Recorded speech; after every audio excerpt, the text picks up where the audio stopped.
So I've been gone for a little while. I was on vacation, and now I'm back, and it's gonna rain here before too long, so I'm gonna try to get my video in pretty early today. Ride home. A couple of things I thought I'd mention. That since I've been gone, there's been a couple of things that have happened. Tulsi Gabbard crushed it in the latest Democratic debate. Right? She completely embarrassed Kamala Harris, and to the point that now Harris has gone back to the state of California and had them hide her records, the records of the convictions while she was Attorney General. Like, a whole bunch of data is now inaccessible. That shows you that Tulsi was really making some positive waves. At the same time, the media just jumped all over it, as I expected that they would. Call her, not a serious candidate, and they said she was a Russian apologist and all this other horse crap. They really just don't want Tulsi to. They want to get her out of debates as fast as possible. So they're not going to let her trend. They're not going to let her, even though she was the #1 Google search after the debates. And she says smart things. Let her get on the ticket, for crying out loud, so we can have an honest debate in this season. But I don't think that's going to happen.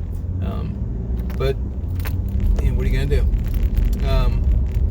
Jumping from there, today it was noted that if you had invested in gold and if you invested in I want to say it's the Dow, but it could be NASDAQ, at the beginning of the year, you'd have made more money with gold than you would have with the NASDAQ, just from the beginning of this year, which is interesting. That doesn't happen a lot.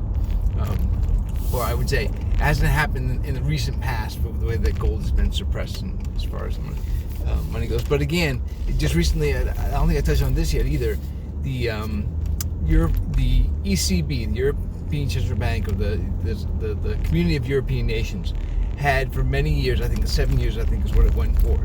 They had this agreement not to buy gold amongst themselves, and they agreed that they wouldn't go buy gold, therefore the price of gold would stay at a reasonable level. Well, that agreement is coming up for renewal, and this year they didn't renew it. They decided not to renew it, which opens the door to all those European countries to stop buying gold the way that China is, the way that Russia is, and again, we think that we are. Interestingly, there's a lot of there's an accounting rule that was passed. Trump passed it,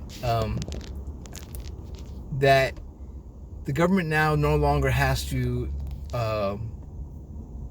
They are now allowed to hide accounting information, government accounting information. They can say, this is a national security issue, so you can't find out how much we spent in this area or that area. Like, there's no private watchdog group can go in and audit the government, which is amazing, and it's powerfully bad, scary bad, because that means they can be shoving money here and there and all over the place, backdoor deals and everything.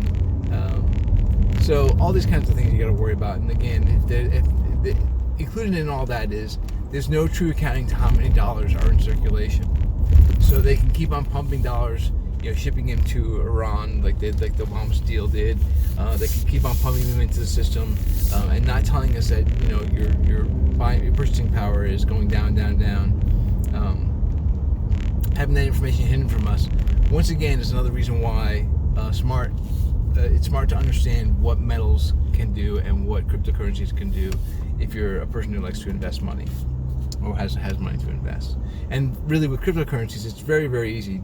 It's not like you have to go, actually with coins too, all you have to do is go into a coin store and ask them, hey, here's $20, give me a silver round, right? Less than that, I think it's like $16 right now. With markup, you might pay close to $20. But very not hard to do, and that is investment. I know people equate investment to their 401ks and to stock portfolio, which again, there are estimates out there that say for every stock issued by company X, there are up to 10 holders of that stock. 10 people think they have that stock, but it's because it's been bundled with derivatives and divided to all whenever. And they don't settle the stock market at the end of the day. They don't settle everything at the end of the day like they used to. So you may think you own stock in this company, when in reality you own 1/10 of the stock that you think you own because 9 other people also own it.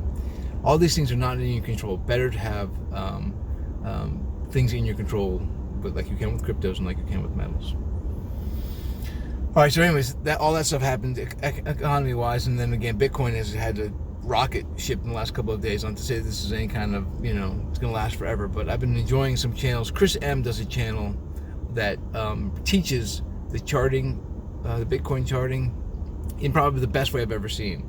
Very fast, like 5-minute videos, very thorough. He talks pretty quick, but it explains to you why he's thinking, which trends, which philosophies, or which understandings of charting he's going through it when he goes through them. I love that channel, and so big props to Chris M. I'm sure I'll have the link somewhere down here below. The last thing I would touch on, actually, you know what? Maybe I'll just make that another video. I'm gonna make that another video because that stuff is completely sad, and I want this to be an upbeat video. So, if you like this video, click like and subscribe to the channel. Again, these are very quick inside the chart philosophies of different things going on in our world, economy being one and politics being the other. And I will get back to you with a new video shortly. Cheers. Don't forget to check out our Threads store. New t-shirts are added every day. It's a great way to support the channel.